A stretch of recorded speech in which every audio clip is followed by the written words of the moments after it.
Imagine not being able to leave your home and go out with your family and friends because you know that your back pain isn't going to allow you to walk more than 15 feet without needing to sit down. You have a cane and a rolling walker with a seat for shorter distances. What do you do if you want to go shopping or you want to go out to lunch?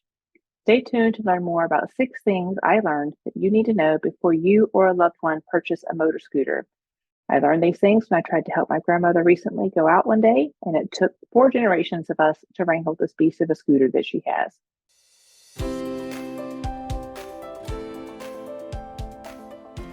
Welcome back to This is Getting Old, Moving Towards an Age-Friendly World. I'm Dr. Melissa Batchelor, and I'm a nurse practitioner with over 25 years of experience caring for older adults. This week's podcast covers news and information about aging issues, caring for someone living with Alzheimer's disease, and other topics that I hope will help move us towards being an more age-friendly world. Because when things are age-friendly, they're friendly for everyone. Now let's dive into this week's episode about motor scooters. Motor scooters really can make a major difference in the life of an older adult who might not otherwise be able to leave their home without one. This impacts their independence, and as I found out, it actually impacts their care partners as well.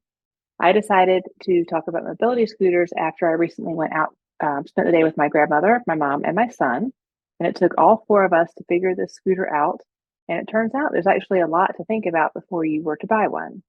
Now, to be fair, she has had her scooter for a while, and she and my grandfather purchased it several years ago when they were younger. And so while it does get the job done, I still don't think it's very age friendly for her or her care partners. So my aunt, my mom, and my dad are all in their late 60s, and they're the ones primarily trying to get her around. And I was thankful that Davis was home for the summer to help us because I'm sure that it would have been quite a sight to watch my mother and I wrangle that scooter in and out of the back of her car.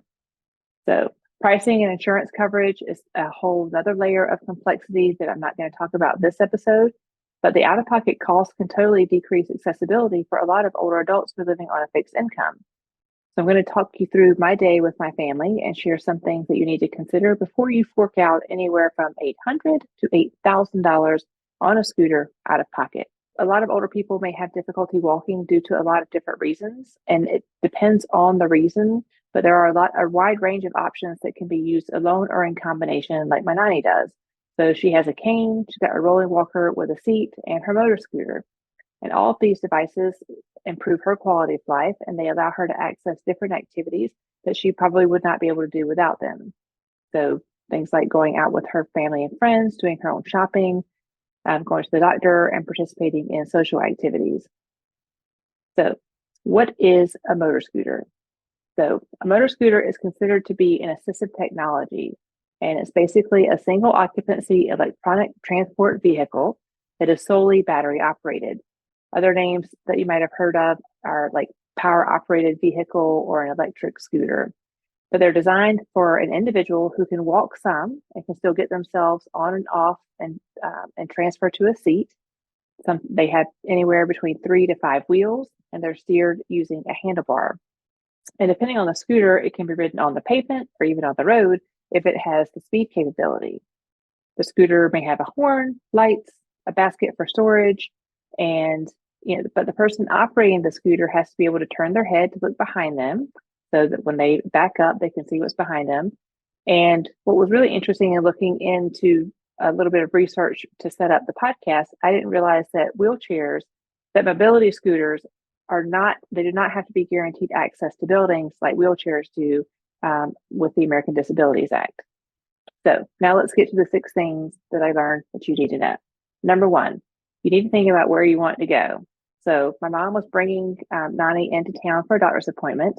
And when we were thinking about where we were going to go for lunch, we needed to think about, where is a restaurant that we are sure is an accessible restaurant. So we decided to go to the Oceanic, which is down at Wrightsville Beach, because they have a large ramp that leads up to the front of the restaurant. And by the way, she took that ramp like a champ. But that particular ramp goes up, and then there's a very tight turn for her to get into the restaurant. But she was able to do that, and then she was able to transfer into her chair and enjoy lunch. And luckily, there weren't a lot of people in there at that time, so there was enough space to park her scooter right by our table. So here's a picture of us enjoying our time together at lunch.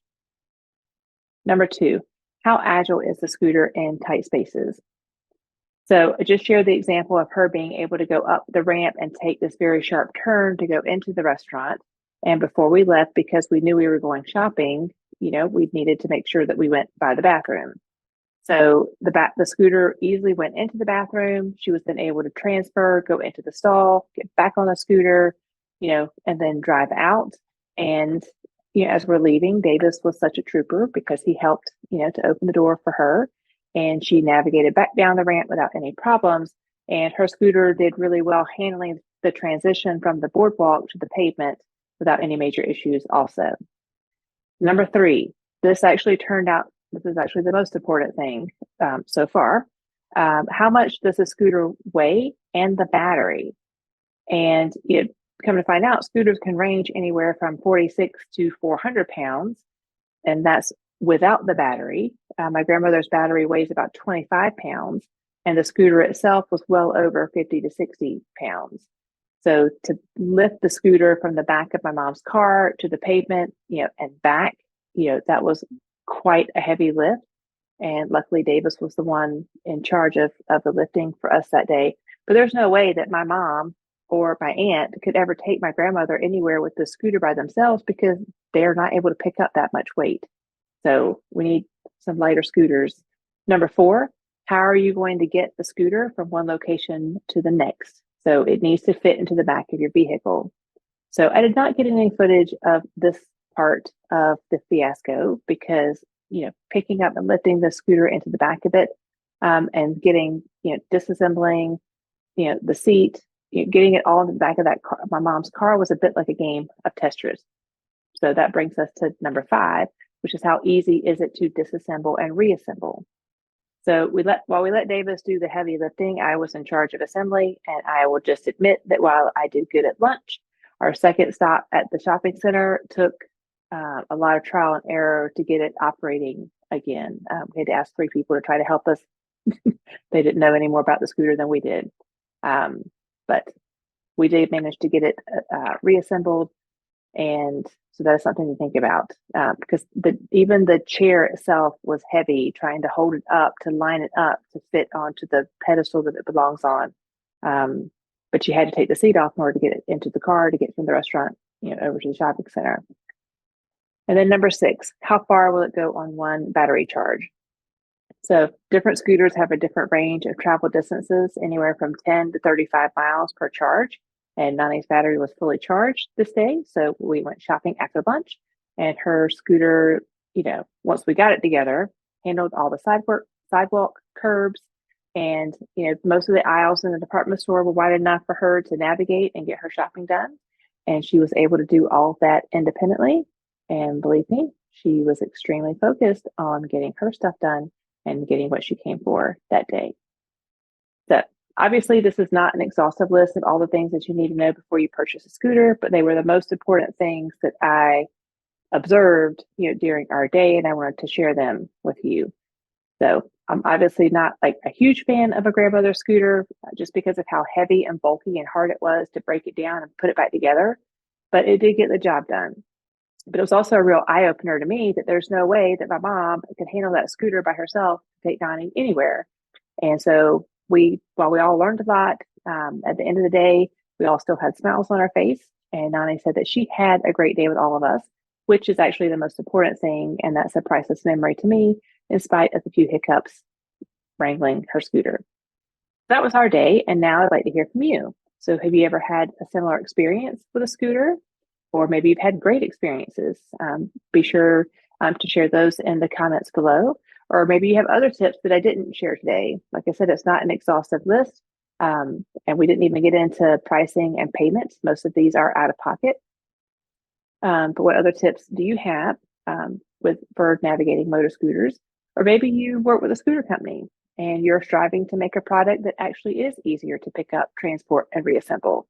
If so, I'd love to hear from you. In fact, Nonnie and I are up to test driving your product in a future episode, and she'd be up to showing other people what's good about it or maybe what could use improvement. So the other thing is I'd love to interview someone who's in the industry who's trying to make lighter weight products. So Let me hear from you. Drop me a comment below or drop me a note on my website, melissabphd.com, because there has to be better solutions in the works, and I can't wait to figure out what those are. So thank you very much for joining me on today's episode. Thank you for tuning in to This is Getting Old, Moving Towards an Age-Friendly World. I'm your host, Melissa Batchelor, and if you'd like to learn more, you can check out my other episodes on my YouTube channel by subscribing and ringing the bell to get immediate notifications when new content comes out. In addition, you can also find the audio version of the podcast on Amazon Music, Spotify, iTunes, and Stitcher. Please feel free to leave an honest review because more reviews mean more awareness of the podcast and helps us move towards an age-friendly world. If you have a comment or a question, you can visit my website, melissabphd.com. Go to the Contact Melissa tab, and you can leave me a voice message. You never know, I might just include your question or your comment in an upcoming episode.